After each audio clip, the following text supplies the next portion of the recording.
Hi there, Andrew Reed here, continuing my NCA exam study guide for constitutional law in 2023. And today we're looking at part 8 of the study guide, Interjurisdictional Immunity. Now this study guide just follows along with the syllabus provided by the NCA, case briefing the cases and exploring the hyperlinks. So the first case on the syllabus for interjurisdictional immunity is Canadian Western Bank v. Alberta in 2007. And this case sets the foundation and test for future cases involving interjurisdictional immunity. So in this case, in 2000, Alberta enacted some changes to its Insurance Act, making federal banks subject to provincial licensing governing insurance products. And the banks wanted to say that this was banking and that the province couldn't regulate banking because banking is under Section 9115 of the Constitutional Act as a federal power, and therefore that the Insurance Act constitutionally did not apply. The trial judge said no. But, and the trial judge found that the provisions were valid provincial legislation related to the province's property and civil rights power under Section 9213. So that trial judge also found the doctrine of interjurisdictional immunity was inapplicable because the promotion of authorized insurance was not at the core of banking, and that the doctrine of federal Paramount C was inapplicable.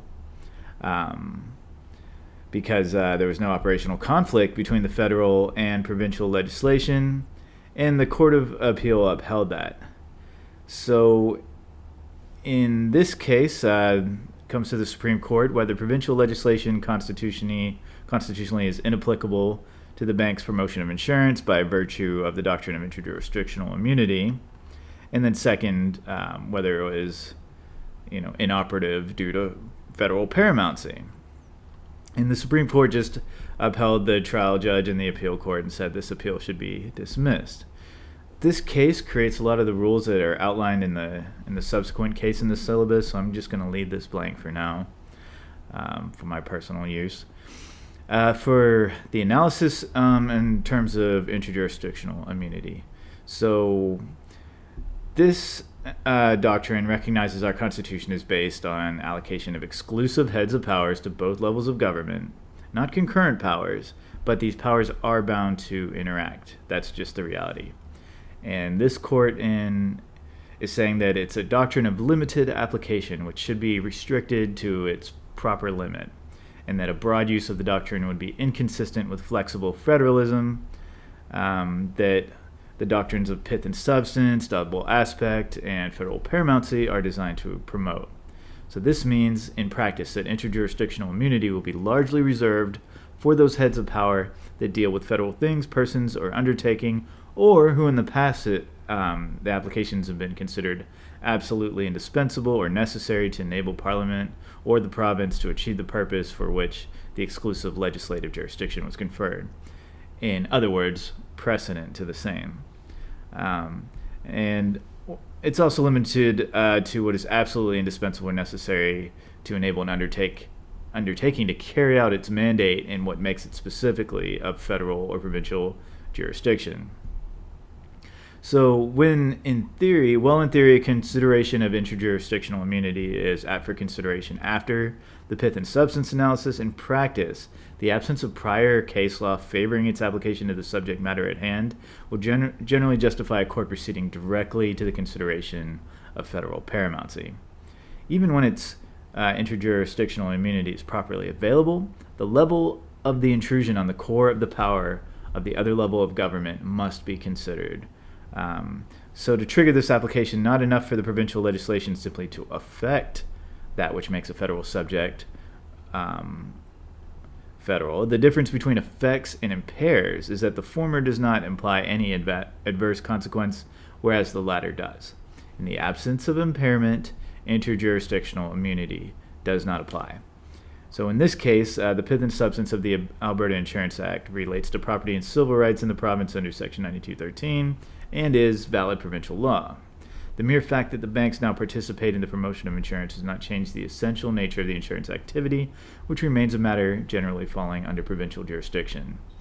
While banking certainly includes the securing of loans by appropriate collateral, a bank in promoting optional insurance is not engaged in an activity vital or essential to banking. So there's a difference between requiring collateral, which is a banking activity, and promoting the acquisition of a certain type of product that could be then used as collateral. Furthermore, while the subsection 416 of the Bank Act allows bank corporations to engage in some insurance activities, it recognizes insurance as a business separate from banking. Even the banks themselves do not consider insurance to be vital to their credit granting, since the loan agreement is not, in practice, made contingent on obtaining insurance. The bank cannot therefore be protected from operation of the Insurance Act by virtue of the doctrine of interjurisdictional immunity. And they went on to analyze Paramount C. So the Insurance Act and its regulations apply to the bank's promotions of insurance. The fact that Parliament allows a bank to enter into a provincially regulated line of business like insurance does not unilaterally broaden the scope of an exclusive federal power granted by the Constitution Act. So when promoting insurance, the banks are participating in the business of insurance and only secondarily furthering the security of their loan portfolios. So the bank's claim to interjurisdictional immunity must therefore be rejected, and they have to comply with both federal and provincial laws, because the Paramount C doctrine is not engaged in this case. According to the doctrine of federal paramountcy, when the operational effects of provincial legislations are incompatible with federal legislation, the federal legislation must prevail, and the provincial legislation is rendered inoperative to the extent of the incompatibility. The doctrine applies not only to cases in which the provincial legislator has legislated pursuant to its ancillary power to trench on an area of federal jurisdiction, but also to situations in which the provincial legislator acts within its primary powers and Parliament pursuant to its ancillary powers. So in order to trigger the application of the doctrine, the onus is on the party relying on the doctrine of federal paramountcy to demonstrate that the federal and provincial laws are in fact incompatible, by establishing either that it is impossible to comply with both laws, or that to apply the provincial law would frustrate the purpose of the federal law. Again, so they go on to say this is not a case where the provincial law prohibits what the federal law permits. Federal legislation is permissive, not exhaustive, and compliance by the banks with the provincial law complements, not frustrates, the federal purpose. Paramountcy doesn't apply. So the double aspect doctrine recognizes that both Parliament and the provincial legislators can adopt valid legislation on a single subject, depending on the perspective from which the legislation is considered. That is, depending on the various aspects of the matter in question. Just an additional note from that case. Okay, so that case sets the stage, if you will, for Quebec versus Canadian Owners and Pilots Association. So this is a 2010 case. So the issues in this case is whether legislation interferes province, and if so, whether legislation is constitutionally inapplicable to the extent it prohibits aerodromes in agricultural zones, and then the second issue, whether the doctrine of federal paramountcy can be invoked. So the background. A company built an aerodrome, which is registered under the Federal Aeronautics Act, on land zone as agricultural in the province of Quebec. Section 26 of the Quebec Act prohibits the use of lots in a designated agricultural region for any purpose other than agriculture, subject to prior authorization by the Commission. Since the company did not obtain the Commission's permission prior to constructing this aerodrome, the Commission ordered them to return their land to its original state, pursuant to Section 26.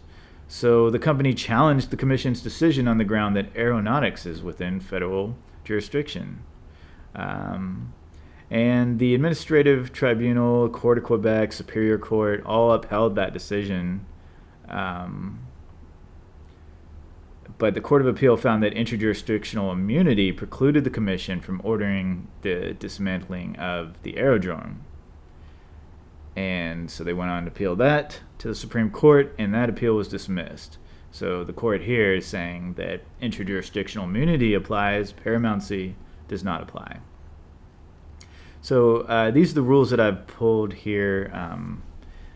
A lot of this is framework from Canadian Western Bank. So rule number 1, The application of interjurisdictional immunity is generally limited to the cores of every legislative head of power already identified in the jurisprudence. Canadian Western Bank. In 5 separate opinions, Supreme Court of Canada held that Parliament has exclusive jurisdiction to regulate aviation.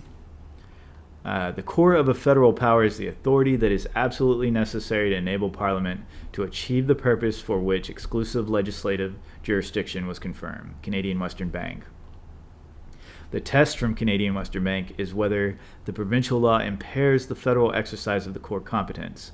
Impairment is a higher standard than affects. It suggests an impact that not only affects the core federal power, but does so in a way that seriously or significantly trembles the federal power. In an era of cooperative, flexible federalism, application of the doctrine of interjurisdictional immunity requires a significant or serious intrusion on the exercise of the federal power. It need not paralyze it, but it must be serious. Bell Canada.